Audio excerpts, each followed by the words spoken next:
गीता के 2000 वर्ष बाद तक धर्म के नाम पर संप्रदाय नहीं बने थे, इसीलिए गीता मजहब मुक्त है। उस समय विश्व मनीषा में एक ही शास्त्र गूंज रहा था, उपनिषद सार गीता, मोक्ष और समृद्धि का स्रोत गीता। शास्त्र पढ़ने की अपेक्षा उसका श्रवण अधिक लाभदायक है, क्योंकि उच्चारण की शुद्धता इत्यादि में एकाग्रता बंट जाती है। इसीलिए सरल भाषा में रूपांतरित यथार्थ गीता की ये कैसेट आपकी सेवा में प्रस्तुत है। इनके श्रवण से बच्चे बच्चे में, पास पड़ोस में परमात्मा के शुभ संस्कारों का संचार होगा। आपके घर आंगन का वायुमंडल भी तपोभूमि सा सुरभित हो उठेगा।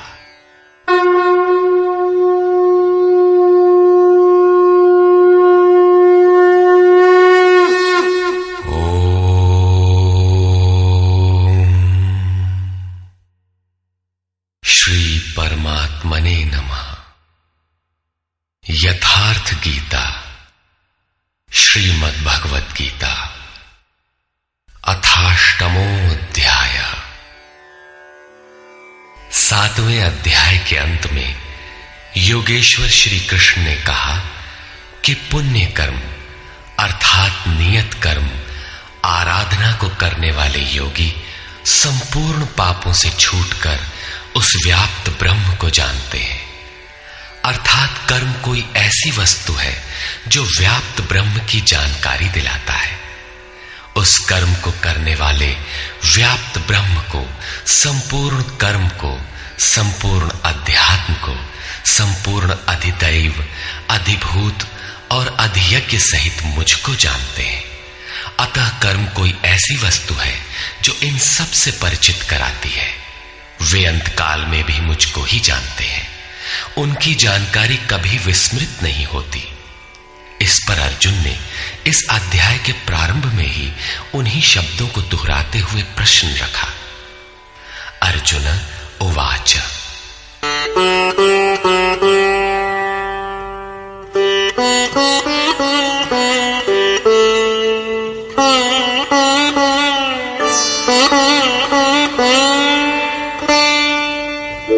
किम तद्ब्रह्म किमध्यात्मम् किम कर्म पुरुषोत्तम अधिभूतं च किम प्रोक्तम् अधिदैवं किमुच्यते।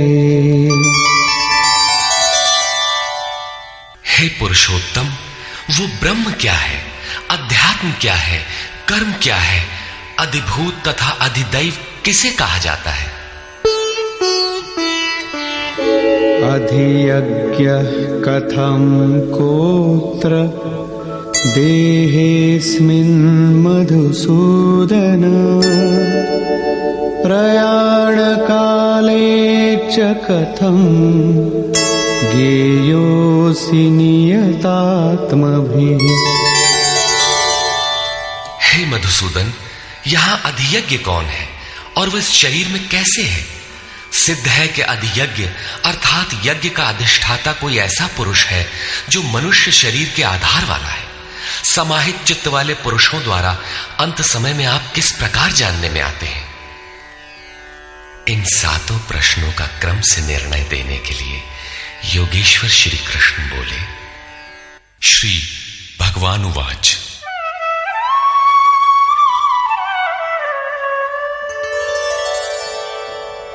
अक्षरं ब्रह्म परमं स्वभावोऽध्यात्ममुच्यते भूतभावोद्भवकरो विसर्गः कर्म संज्ञितः।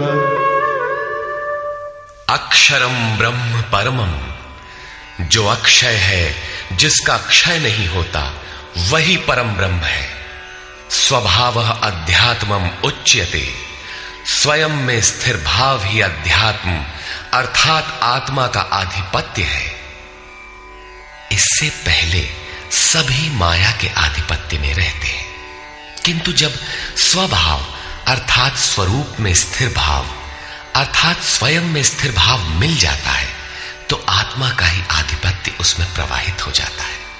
यही अध्यात्म है, अध्यात्म की पराकाष्ठा है। भूत भावोद्भव करा, भूतों के वे भाव जो कुछ न कुछ उद्भव करते हैं, अर्थात प्राणियों के वे संकल्प जो भले अथवा बुरे संस्कारों की संरचना करते हैं, उनका विसर्ग अर्थात विसर्जन, उनका मिट जाना ही कर्म की पराकाष्ठा है। यही संपूर्ण कर्म है जिसके लिए योगेश्वर ने कहा था, वो संपूर्ण कर्म को जानता है। वहां कर्म पूर्ण है, आगे आवश्यकता नहीं है। नियत कर्म, इस अवस्था में जबकि भूतों के वे भाव जो कुछ न कुछ रचते हैं, भले अथवा बुरे संस्कार संग्रह करते हैं, बनाते हैं, वे जब सर्वथा शांत हो जाएं, यही कर्म की संपूर्णता है। इसके आगे कर्म करने की आवश्यकता नहीं रह जाती। अतः कर्म कोई ऐसी वस्तु है जो भूतों के संपूर्ण संकल्पों को, जिनसे कुछ न कुछ संस्कार बनते हैं, उनका शमन कर देती है। कर्म का अर्थ है आराधना, चिंतन, जो यज्ञ में है। अधिभूतं क्षरो भावः पुरुषश्चाधिदैवतम् अधियज्ञोऽहमेवात्र देहे देहभृतां वर। जब तक अक्षय भाव नहीं मिलता तब तक नष्ट होने वाले संपूर्ण क्षर भाव अधिभूत अर्थात भूतों के अधिष्ठान है। वही भूतों की उत्पत्ति के कारण है। पुरुषः च अधिदैवतम, और प्रकृति से परे जो परम पुरुष है वही अधिदैव अर्थात संपूर्ण देवों, दैवी संपद का अधिष्ठाता है। दैवी संपद उसी परम देव में विलय हो जाती है। देहधारियों में श्रेष्ठ अर्जुन, इस मनुष्य तन में मैं ही अधियज्ञ अर्थात यज्ञों का अधिष्ठाता हूं। अतः इसी शरीर में अव्यक्त स्वरूप में स्थित महापुरुष ही अधियज्ञ है।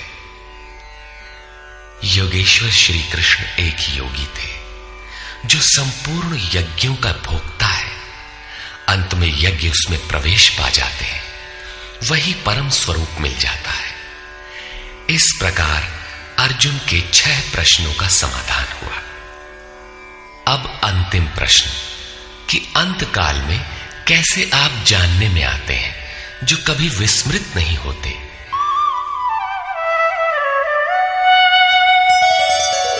अंतकाले च मामेव स्मरन् मुक्त्वा कलेवरम् यः प्रयाति समद्भावम् याति नास्त्यत्र संशयः। योगेश्वर श्री कृष्ण कहते हैं, जो पुरुष अंतकाल में अर्थात मन के निरोध और विलय काल में मेरा ही स्मरण करते हुए शरीर के संबंध को छोड़ अलग हो जाता है, वो मद्भावम साक्षात मेरे स्वरूप को प्राप्त होता है। इसमें संशय नहीं है। शरीर का निधन शुद्ध अंतकाल नहीं है। मरने के बाद भी शरीरों का क्रम पीछे लगा रहता है। संचित संस्कारों की सतह के मिट जाने के साथ ही मन का निरोध हो जाता है, और वो मन भी जब विलय हो जाता है तो वहीं पर अंतकाल है, जिसके बाद शरीर धारण नहीं करना पड़ता। ये क्रियात्मक है, केवल कहने से वार्ता क्रम से समझ में नहीं आता। जब तक वस्त्रों की तरह शरीर का परिवर्तन हो रहा है तब तक शरीरों का अंत कहां हुआ। मन के निरोध और निरुद्ध मन के भी विलय काल में जीते जी शरीर के संबंधों का विच्छेद हो जाता है। यदि मरने के बाद ही यह स्थिति मिलती तो श्री कृष्ण भी पूर्ण नहीं होते। उन्होंने कहा कि अनेक जन्म के अभ्यास से प्राप्ति वाला ज्ञानी साक्षात मेरा स्वरूप है। मैं वह हूं और वह मुझ में है। लेश मात्र भी उसमें और मुझ में अंतर नहीं है। यह जीते जी प्राप्ति है। जब फिर कभी शरीर न मिले वही शरीरों का अंत है। ये तो वास्तविक शरीरांत का चित्रण हुआ, जिसके पश्चात जन्म नहीं लेना पड़ता है। दूसरा शरीरांत मृत्यु है, जो लोक प्रचलित है, किंतु इस शरीरांत के पश्चात पुनः जन्म लेना पड़ता है।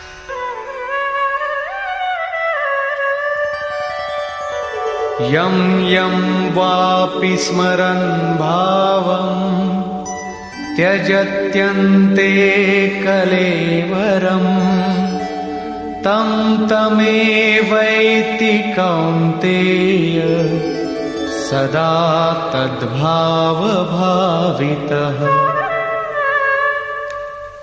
कौन्तेय, मृत्यु के समय मनुष्य जिस भी भाव को स्मरण करता हुआ शरीर को त्यागता है, उसको ही प्राप्त होता है। तब तो बड़ा सस्ता सौदा है। आजीवन मौज करें, मरने लगे तो भगवान का स्मरण कर लेंगे। किंतु श्री कृष्ण कहते हैं ऐसा होता नहीं। सदा तद्भाव भावितः, उस ही भाव का चिंतन कर पाता है जैसा जीवन भर किया है।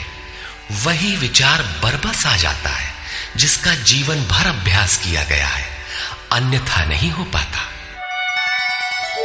तस्मात् सर्वेषु कालेषु मामनुस्मर युध्य च मय्यर्पितमनो बुद्धिः मामे वैश्यस्य संशयम्।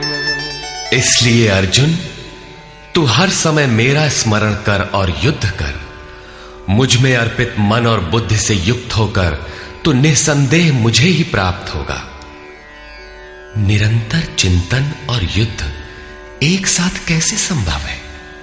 हो सकता है कि निरंतर चिंतन और युद्ध का यही स्वरूप हो कि जय कन्हैया लाल की, जय भगवान की कहते रहें और बाण चलाते रहें। किंतु स्मरण का स्वरूप अगले श्लोक में स्पष्ट करते हुए योगेश्वर कहते हैं,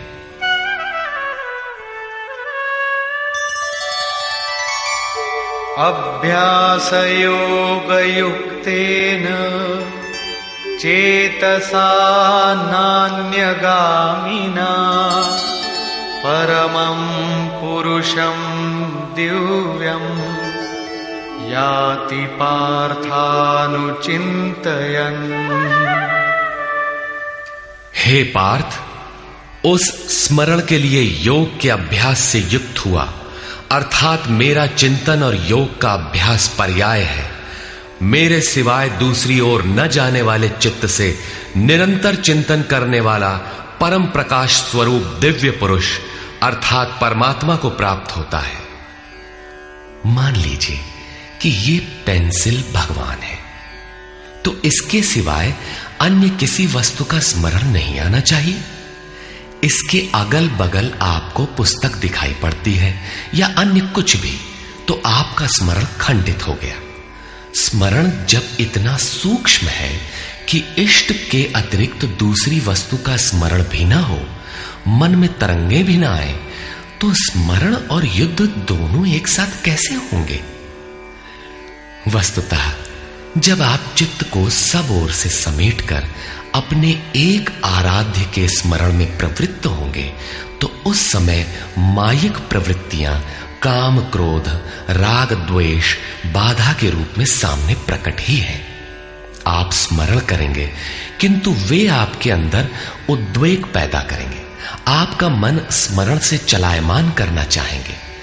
इन बाह्य प्रवृत्तियों का पार पाना ही युद्ध है। निरंतर चिंतन द्वारा ही इनका अंत किया जाता है। इसलिए निरंतर चिंतन के साथ ही युद्ध संभव है। गीता का एक भी श्लोक बाह्य मारकाट का समर्थन नहीं करता। चिंतन किसका करें, इस पर कहते हैं, कविं पुराणमनुशासितारम् अणोरणीयां समनुस्मरेत्यः सर्वस्य धातारमचिन्त्य रूपम् आदित्यनाथं दैत्यवर्णं तमस परस्तात्। उस युद्ध के साथ वो पुरुष सर्वज्ञ, अनादि, सबके नियंता, सूक्ष्म से भी अति सूक्ष्म, सबके धारण पोषण करने वाले किंतु अचिंत्य, अर्थात जब तक चित्त और चित्त की लहर है तब तक वो दिखाई नहीं देता, चित्त के निरोध और विलय काल में ही जो विदित होता है, नित्य प्रकाश स्वरूप और अविद्या से परे उस परमात्मा का स्मरण करता है। पीछे बताया मेरा चिंतन करता है, यहां कहते हैं परमात्मा का। अतः उस परमात्मा के चिंतन अर्थात ध्यान का माध्यम तत्व स्थित महापुरुष है। इसी क्रम में प्रयाण काले मनसाचलेन भक्त्या युक्तो योग बलेन चैव भ्रुवोर्मध्ये प्राणमावेश्य सम्यक् सतं परं पुरुषमुपैति दिव्यम्। जो निरंतर उस परमात्मा का स्मरण करता है वो भक्ति युक्त पुरुष प्रयाण काले, मन के विलीन अवस्था काल में योग बल से अर्थात उसी नियत कर्म के आचरण द्वारा भ्रिकुटी के मध्य में प्राण को भली प्रकार स्थापित करके अर्थात प्राण अपान को भली प्रकार सम करके न अंदर से उद्वेग पैदा हो न बाह्य संकल्प कोई लेने वाला हो, सत रज तम भली प्रकार शांत हो, सुरत इष्ट में ही स्थित हो, उस काल में वो अचल मन अर्थात स्थिर बुद्धि वाला पुरुष उस दिव्य पुरुष परमात्मा को प्राप्त होता है। सतत स्मरणीय है कि उसी एक परमात्मा की प्राप्ति का विधान योग है। उसके लिए नियत क्रिया का आचरण ही योग क्रिया है, जिसका सविस्तार वर्णन योगेश्वर ने 4वें व 6वें अध्याय में किया है। अभी उन्होंने कहा निरंतर मेरा ही स्मरण कर। कैसे करें? तो इसी योग धारणा में स्थिर रहते हुए करना है। ऐसा करने वाला दिव्य पुरुष को ही प्राप्त होता है, जो कभी विस्मृत नहीं होता। यहां इस प्रश्न का समाधान हुआ कि आप प्रयाण काल में किस प्रकार जानने में आते हैं। पाने योग्य पद का चित्र देखें, जो गीता में स्थान स्थान पर आया है। यदक्षरं वेदविदो वदन्ति विशन्ति यद्यतयो वीतरागाः यदिच्छन्तो ब्रह्मचर्यं चरन्ति तत्ते पदं संग्रहेण प्रवक्ष्ये।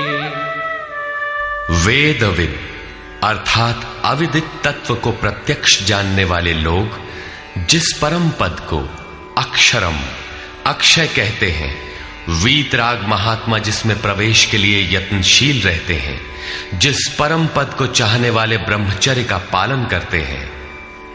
ब्रह्मचर्य का अर्थ जननेन्द्रिय मात्र का निरोध नहीं, बल्कि ब्रह्म आचरति सब ब्रह्मचारी, बाह्य स्पर्शों को मन से त्याग कर ब्रह्म का निरंतर चिंतन स्मरण ही ब्रह्मचर्य है। जो ब्रह्म का दर्शन करा उसी में स्थान दिला शांत हो जाता है। इस आचरण से इंद्रिय संयम ही नहीं बल्कि सकलेंद्रिय संयम स्वतः हो जाता है। इस प्रकार जो ब्रह्मचर्य का आचरण करते हैं, जो हृदय में संग्रह करने योग्य है, धारण करने योग्य है, उस पद को मैं तेरे लिए कहूंगा। वो पद है क्या? कैसे पाया जाता है? इस पर योगेश्वर श्री कृष्ण कहते हैं, सर्वद्वाराणि संयम्य मनोहृदि निरुध्य च मूर्ध्याधायात्मनः प्राणम् आस्थितो योगधारणा। सब इंद्रियों के दरवाजों को रोककर अर्थात वासनाओं से अलग रहकर मन को हृदय में स्थित करके ध्यान हृदय में ही धरा जाता है, बाहर नहीं। पूजा बाहर नहीं होती। और प्राण अर्थात अंतःकरण के व्यापार को मस्तिष्क में निरोध कर योग धारणा में स्थित होकर योग को धारण किए रहना है, दूसरा तरीका नहीं है। इस प्रकार स्थित होकर ओमित्येकाक्षरं ब्रह्म व्याहरन् मामनुस्मरन् यः प्रयाति त्यजन् देहं स याति परमां गतिम्। जो पुरुष ओम इति ओम इतना ही जो अक्षय ब्रह्म का परिचायक है, उसका जाप तथा मेरा स्मरण करता हुआ शरीर का त्याग कर जाता है, वो पुरुष परम गति को प्राप्त होता है। श्री कृष्ण एक योगेश्वर परम तत्व में स्थित महापुरुष सद्गुरु थे। योगेश्वर श्री कृष्ण ने बताया कि ओम अक्षय ब्रह्म का परिचायक है, तू उसका जप कर और ध्यान मेरा कर। प्राप्ति के हर महापुरुष का नाम वही होता है जिसे वो प्राप्त है, इसलिए नाम ओम का बताया और रूप अपना। योगेश्वर ने कृष्ण कृष्ण जपने का निर्देश नहीं दिया। कालांतर में भावुकों ने उनका भी नाम जपना आरंभ कर दिया और अपनी श्रद्धा के अनुसार उसका फल भी पाते हैं। जैसा कि मनुष्य की श्रद्धा जहां टिक जाती है, वहां मैं ही उसकी श्रद्धा को पुष्ट करता तथा मैं ही फल का विधान भी करता हूं। श्री कृष्ण ओम पर बल देते हैं। ओहम स ओम, अर्थात वो सत्ता मेरे भीतर है। ये ओम भी उस परम सत्ता का परिचय देकर शांत हो जाता है। वास्तव में उस प्रभु के अनंत नाम है, किंतु जप के लिए वही नाम सार्थक है जो छोटा हो, श्वास में ढल जाए और एक परमात्मा का ही बोध कराता हो। उससे भिन्न अनेक देवी देवताओं की अविवेकपूर्ण कल्पना में उलझाकर लक्ष्य से दृष्टि न हटाते। प्रारंभिक साधक नाम तो जपते हैं, किंतु महापुरुष के स्वरूप का ध्यान करने में हिचकते हैं। वे अपनी अर्जित मान्यताओं का पूर्वाग्रह छोड़ नहीं पाते। वे किसी अन्य देवता का ध्यान करते हैं जिसका योगेश्वर श्री कृष्ण ने निषेध किया है। अतः पूर्ण समर्पण के साथ किसी अनुभवी महापुरुष की शरण लें। पुण्य पुरुषार्थ सबल होते ही कुतर्कों का शमन और यथार्थ क्रिया में प्रवेश मिल जाएगा। योगेश्वर श्री कृष्ण के अनुसार इस प्रकार ओम के जप और परमात्म स्वरूप सद्गुरु के स्वरूप का निरंतर स्मरण करने से मन का निरोध और विलय हो जाता है और उसी क्षण शरीर के संबंध का त्याग हो जाता है। केवल मरने से शरीर पीछा नहीं छोड़ता।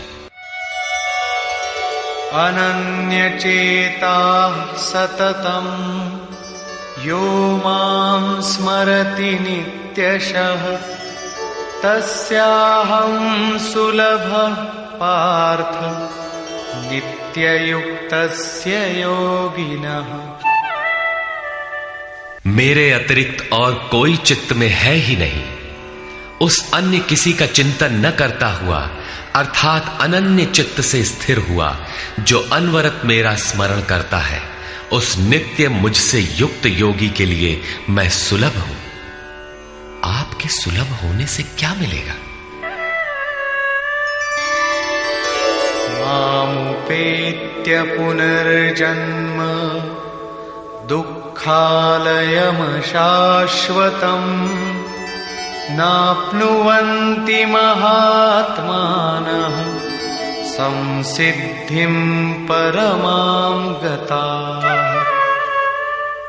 मुझे प्राप्त कर वे दुखों के स्थान स्वरूप क्षणभंगुर पुनर्जन्म को प्राप्त नहीं होते, बल्कि परम सिद्धि को प्राप्त होते हैं। अर्थात मुझे प्राप्त होना अथवा परम सिद्धि को प्राप्त होना एक ही बात है। केवल भगवान ही ऐसे हैं जिन्हें पाकर उस पुरुष का पुनर्जन्म नहीं होता।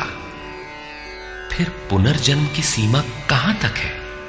आब्रह्म भुवनाल्लोकाः पुनरावर्तिनोऽर्जुन मामुपेत्य तु कौन्तेय पुनर्जन्म न विद्यते। अर्जुन, ब्रह्मा से लेकर कीट पतंगादि सभी लोग पुनरावर्ती हैं, जन्म लेने और मरने तथा पुनः पुनः इसी क्रम में चलने वाले हैं। किंतु कौन्तेय, मुझे प्राप्त होकर उस पुरुष का पुनर्जन्म नहीं होता। धर्म ग्रंथों में लोक लोकांतरों की परिकल्पना ईश्वर पद की विभूतियों को बोध कराने के आंतरिक अनुभव या रूपक मात्र है। अंतरिक्ष में न तो कोई ऐसा गड्ढा है जहां कीड़े काटते हों, और न ऐसे महल जिसे स्वर्ग कहा जाता हो। दैवी संपत्ति से युक्त पुरुष देवता और आसुरी संपत्ति से युक्त मनुष्य ही असुर है। श्री कृष्ण के ही सगे संबंधी कंस राक्षस और बाणासुर दैत्य थे। देव मानव तिर्यक योनियां ही विभिन्न लोक हैं। श्री कृष्ण के ही अनुसार ये जीवात्मा मन सहित पांचों इंद्रियों को लेकर जन्म जन्मांतर के संस्कारों के अनुरूप नया शरीर धारण कर लेता है।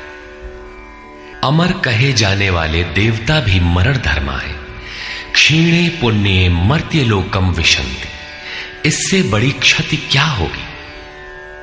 वो देवतन ही किस काम का जिसमें संचित पुण्य भी समाप्त हो जाए। देवलोक, पशुलोक, कीट पतंगादि लोक भोग लोक मात्र है। केवल मनुष्य ही कर्मों का रचयिता है, जिसके द्वारा वो उस परम धाम तक को प्राप्त कर सकता है जहां से पुनरावर्तन नहीं होता। यथार्थ कर्म का आचरण करके मनुष्य देवता बन जाए, ब्रह्मा की स्थिति प्राप्त कर ले, किंतु वो पुनर्जन्म से तब तक नहीं बच सकता जब तक कि मन के निरोध और विलय के साथ परमात्मा का साक्षात्कार करके उसी परम भाव में स्थित न हो जाए। उसका पुनर्जन्म नहीं होना है। किंतु इस अव्यक्त स्थिति से पूर्व जब तक उसके पास अपनी बुद्धि है, जब तक वो ब्रह्मा है, वो पुनर्जन्म की परिधि में ही है। इन्हीं तथ्यों पर प्रकाश डालते हुए योगेश्वर श्री कृष्ण कहते हैं, सहस्रयुग पर्यन्तम् अहर्यद् ब्रह्मणो विदुः रात्रिं युग सहस्रान्तां तेहोरात्रविदो जनाः।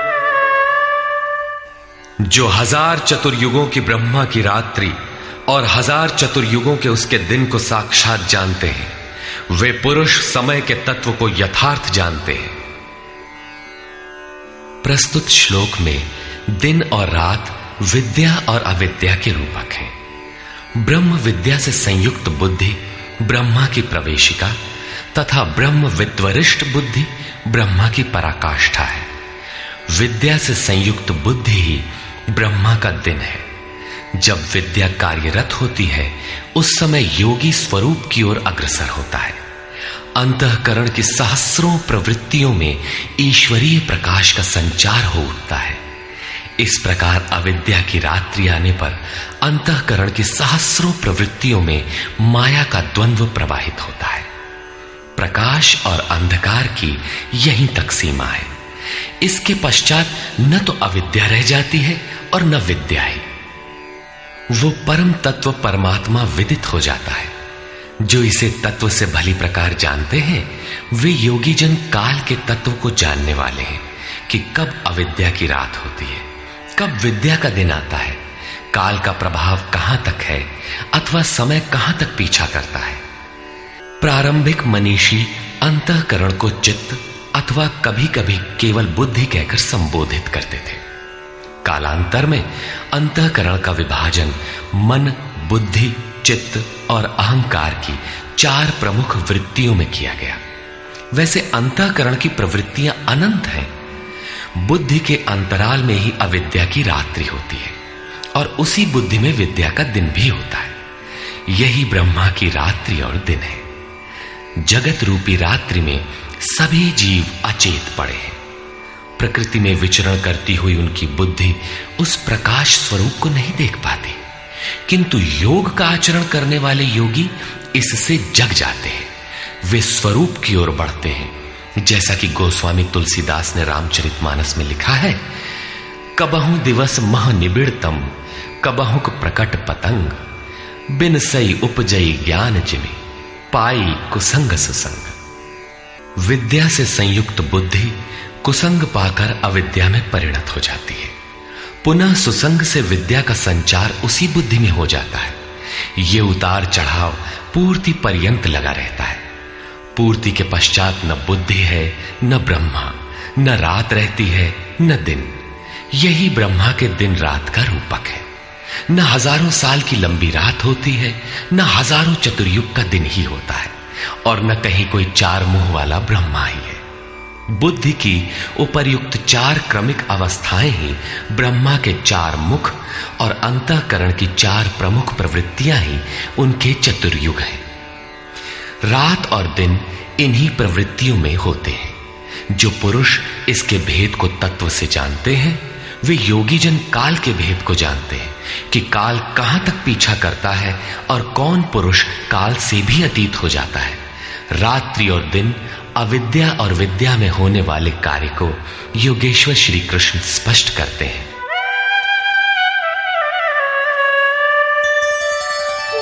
अव्यक्ताद् व्यक्तयः सर्वाः प्रभवन्त्यः रागमे, रात्र्यागमे प्रलीयन्ते, तत्रैवाव्यक्त संज्ञके। ब्रह्मा के दिन के प्रवेश काल में अर्थात विद्या, दैवी संपत्ति के प्रवेश काल में संपूर्ण प्राणी अव्यक्त बुद्धि में जागृत हो जाते हैं, और रात्रि के प्रवेश काल में उसी अव्यक्त अदृश्य बुद्धि में जागृति के सूक्ष्म तत्व अचेत हो जाते हैं। वे प्राणी अविद्या की रात्रि में स्वरूप को स्पष्ट देख नहीं पाते, किंतु उनका अस्तित्व रहता है। जागृत होने और अचेत होने का माध्यम यह बुद्धि है, जो सब में अव्यक्त रहती है, दृष्टिगोचर नहीं है। भूतग्रामः स एवायम्, भूत्वा भूत्वा प्रलीयते, रात्र्यागमे वशः पार्थ, प्रभवत्यः रागमे। हे पार्थ, सब प्राणी इस प्रकार जागृत होकर, प्रकृति से विवश होकर अविद्या रूपी रात्रि के आने पर अचेत हो जाते हैं। वे नहीं देख पाते कि हमारा लक्ष्य क्या है। दिन के प्रवेश काल में वे पुनः जागृत हो जाते हैं। जब तक बुद्धि है तब तक इसके अंतराल में विद्या और अविद्या का क्रम चलता रहता है, तब तक वो साधक ही है।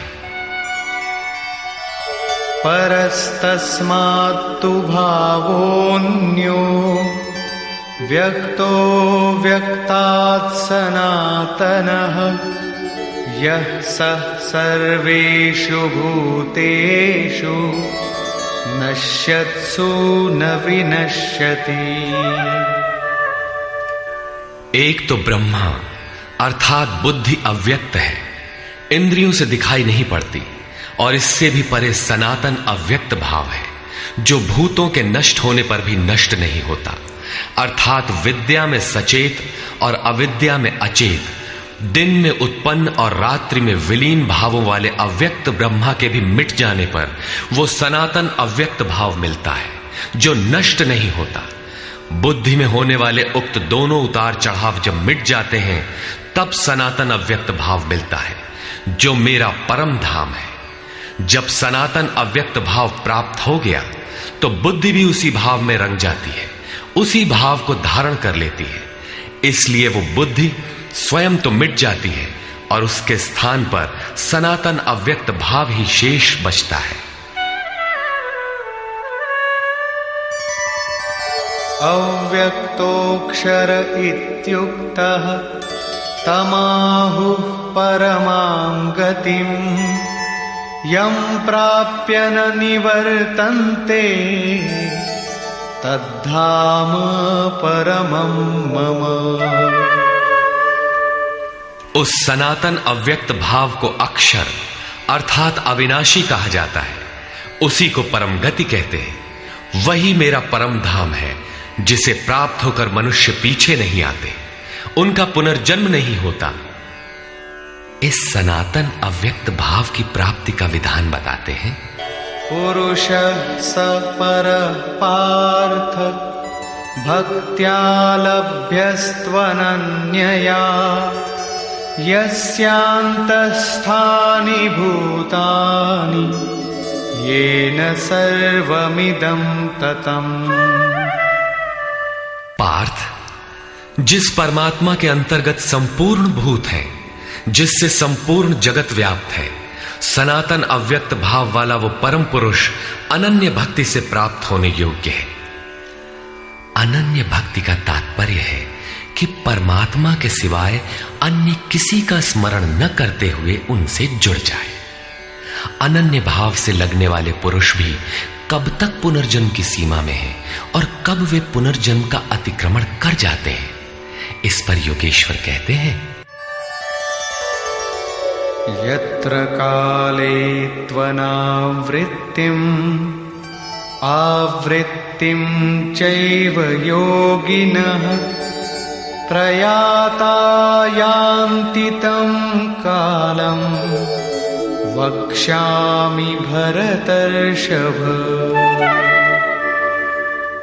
हे अर्जुन, जिस काल में शरीर त्याग कर गए हुए योगी जन पुनर्जन्म को नहीं पाते और जिस काल में शरीर त्यागने पर पुनर्जन्म पाते हैं, मैं अब उस काल का वर्णन करता हूं।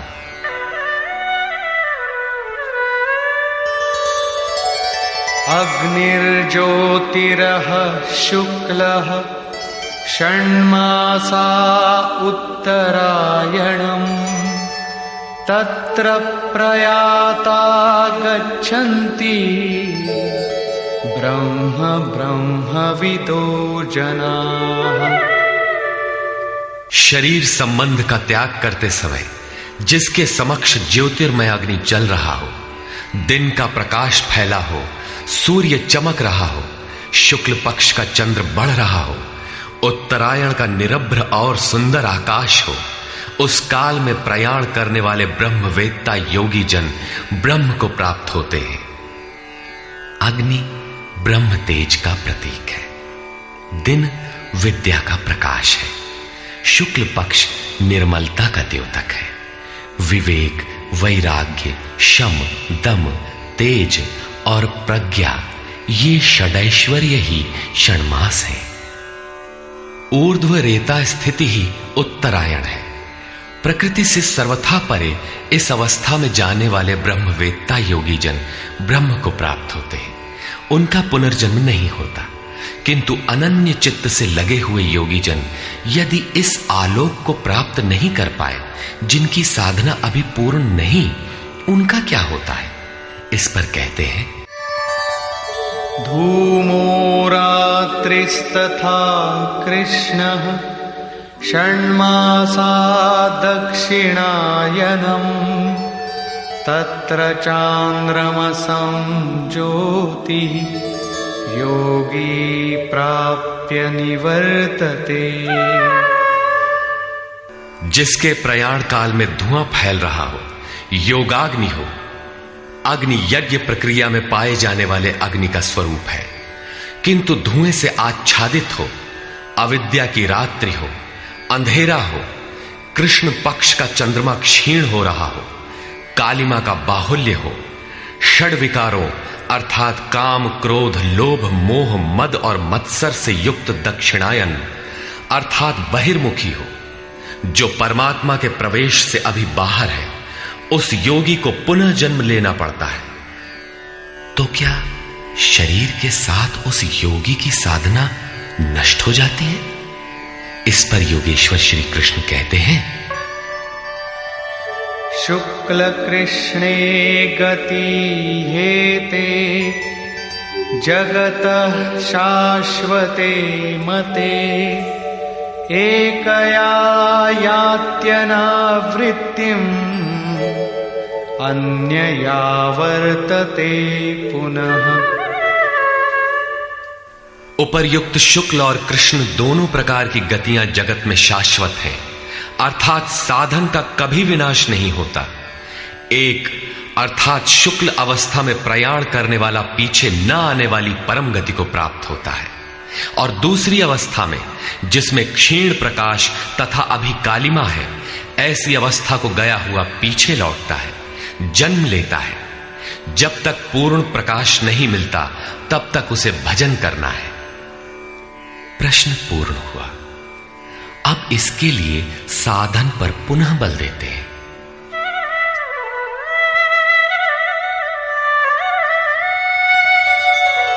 नैते श्रुति पार्थ जानन् योगी मुह्यति कश्चन तस्मात् सर्वेषु कालेषु योगयुक्तो भवार्जुन।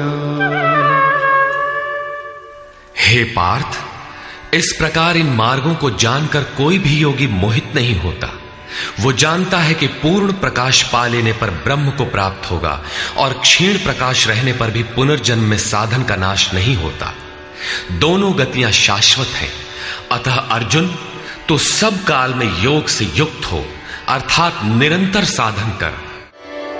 वेदेषु यज्ञेषु तपस्सु चैव दानेषु यत् पुण्यफलं प्रदिष्टम् अत्येति तत्सर्वमिदं विदित्वा योगी परं स्थानमुपैति चाद्यम्।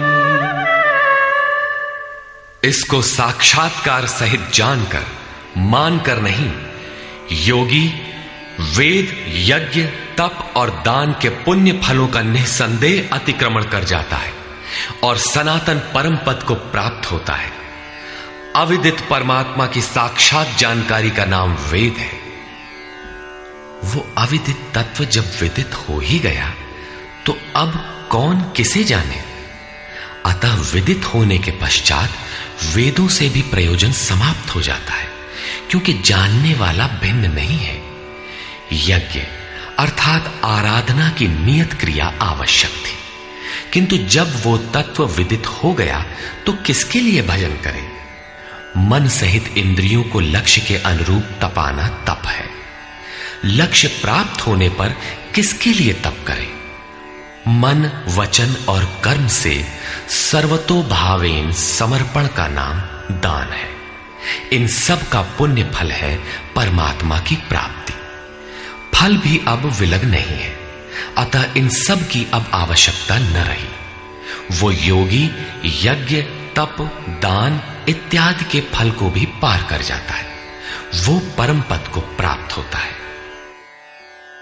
निष्कर्ष, इस अध्याय में 5 प्रमुख बिंदुओं पर विचार किया गया, जिनमें सर्वप्रथम अध्याय 7 के अंत में योगेश्वर श्री कृष्ण द्वारा बीजारोपित प्रश्नों को स्पष्ट समझाने की जिज्ञासा से इस अध्याय के आरंभ में अर्जुन ने 7 प्रश्न किए कि भगवान, जिसे आपने कहा वह ब्रह्म क्या है, वह अध्यात्म क्या है, वह संपूर्ण कर्म क्या है, अधिदैव, अधिभूत और अधियज्ञ क्या है, और अंतकाल में आप किस प्रकार जानने में आते हैं कि कभी विस्मृत नहीं होते।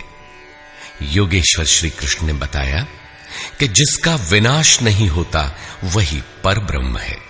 स्वयं की उपलब्धि वाला परम भाव ही अध्यात्म है, जिससे जीव माया के आधिपत्य से निकलकर आत्मा के आधिपत्य में हो जाता है, वही अध्यात्म है। और भूतों के वे भाव जो शुभ अथवा अशुभ संस्कारों को उत्पन्न करते हैं, उन भावों का रुक जाना, विसर्ग, मिट जाना ही कर्म की संपूर्णता है।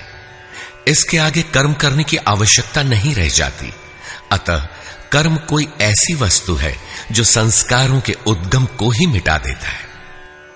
इसी प्रकार क्षर भाव अधिभूत हैं, अर्थात नष्ट होने वाले ही भूतों को उत्पन्न करने में माध्यम है। वे ही भूतों के अधिष्ठाता हैं। परम पुरुष ही अधिदैव है, उसमें दैवी संपद विलीन होती है। इस शरीर में अधियज्ञ मैं ही हूं, अर्थात जिसमें यज्ञ विलय होते हैं वह मैं हूं। यज्ञ का अधिष्ठाता हूं, वह मेरे स्वरूप को ही प्राप्त होता है, अर्थात श्री कृष्ण एक योगी थे। अधियज्ञ कोई ऐसा पुरुष है जो इस शरीर में रहता है, बाहर नहीं। अंतिम प्रश्न कि अंत समय में आप किस प्रकार जानने में आते हैं।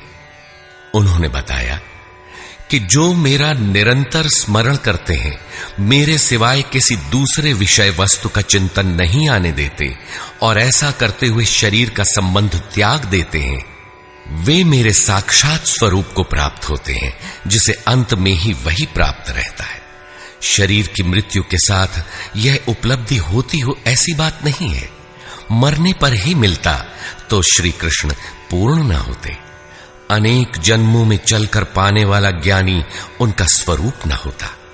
मन का सर्वथा निरोध और निरुद्ध मन का भी विलय ही अंतकाल है, जहां फिर शरीरों की उत्पत्ति का माध्यम शांत हो जाता है। उस समय वह परम भाव में प्रवेश पा जाता है, उसका पुनर्जन्म नहीं होता। इस प्राप्ति के लिए उन्होंने स्मरण का विधान बताया। अर्जुन, निरंतर मेरा स्मरण कर और युद्ध कर, दोनों एक साथ कैसे होंगे? कदाचित ऐसा हो कि जय गोपाल हे कृष्ण कहते रहें, लाठी भी चलाते रहें। स्मरण का स्वरूप स्पष्ट किया कि योग धारणा में स्थिर रहते हुए मेरे सिवाय अन्य किसी भी वस्तु का स्मरण न करते हुए निरंतर स्मरण कर। जब स्मरण इतना सूक्ष्म है तो युद्ध कौन करेगा? मान लीजिए यह पुस्तक भगवान है, तो इसके अगल बगल की वस्तु, सामने बैठे हुए लोग या अन्य देखी सुनी कोई वस्तु संकल्प में भी न आए, दिखाई न पड़े। यदि दिखाई पड़ती है तो स्मरण नहीं है। ऐसे स्मरण में युद्ध कैसा? वस्तुतः जब आप इस प्रकार निरंतर स्मरण में प्रवृत्त होंगे तो उसी क्षण युद्ध का सही स्वरूप खड़ा होता है। उस समय मायिक प्रवृत्तियां बाधा के रूप में प्रत्यक्ष ही हैं। काम, क्रोध, राग, द्वेष दुर्जय शत्रु हैं। ये शत्रु स्मरण करने नहीं देंगे। इनसे पार पाना ही युद्ध है। इन शत्रुओं के मिट जाने पर ही व्यक्ति परम गति को प्राप्त होता है। इस परम गति को पाने के लिए अर्जुन, तू जप तो ओम का और ध्यान मेरा कर, अर्थात श्री कृष्ण एक योगी थे। नाम और रूप आराधना की कुंजी है। योगेश्वर श्री कृष्ण ने इस प्रश्न को भी लिया कि पुनर्जन्म क्या है, उसमें कौन कौन आते हैं। उन्होंने बताया कि ब्रह्मा से लेकर यावन मात्र जगत पुनरावर्ती है और इन सब के समाप्त होने पर भी मेरा परम अव्यक्त भाव तथा उसमें स्थिति समाप्त नहीं होती। इस योग में प्रविष्ट पुरुष की दो गतियां हैं। जो पूर्ण प्रकाश को प्राप्त षडैश्वर्य संपन्न ऊर्ध्वरेता है, जिसमें लेश मात्र भी कमी नहीं है, वह परम गति को प्राप्त होता है। यदि उस योग कर्ता में लेश मात्र भी कमी है, कृष्ण पक्ष सी कालिमा का संचार है, ऐसी अवस्था में शरीर का समय समाप्त होने वाले योगी को जन्म लेना पड़ता है। वह सामान्य जीव की तरह जन्म मरण के चक्कर में नहीं फंसता, बल्कि जन्म लेकर उससे आगे की शेष साधना को पूरा करता है। इस प्रकार आगे के जन्म में उसी क्रिया से चलकर वह भी वहीं पहुंच जाता है जिसका नाम परम धाम है। पहले भी श्री कृष्ण कह आए हैं कि इसका थोड़ा भी साधन जन्म मरण के महान भय से उद्धार करा के ही छोड़ता है। दोनों रास्ते शाश्वत हैं, अमिट हैं। इस बात को समझकर कोई भी पुरुष योग से चलायमान नहीं होता। अर्जुन, तू योगी बन। योगी वेद, तप, यज्ञ और दान के भी पुण्य फलों का उल्लंघन कर जाता है, परम गति को प्राप्त होता है। इस अध्याय में स्थान स्थान पर परम गति का चित्रण किया गया है, जिसे अव्यक्त, अक्षय और अक्षर कहकर संबोधित किया गया है, जिसका कभी क्षय अथवा विनाश नहीं होता। अतः ओम तत्सदिति श्रीमद् भगवद गीता सूपनिषत्सु ब्रह्म विद्यायाम योग शास्त्रे श्री कृष्णार्जुन संवादे अक्षर ब्रह्म योगो नाम अष्टमोऽध्यायः।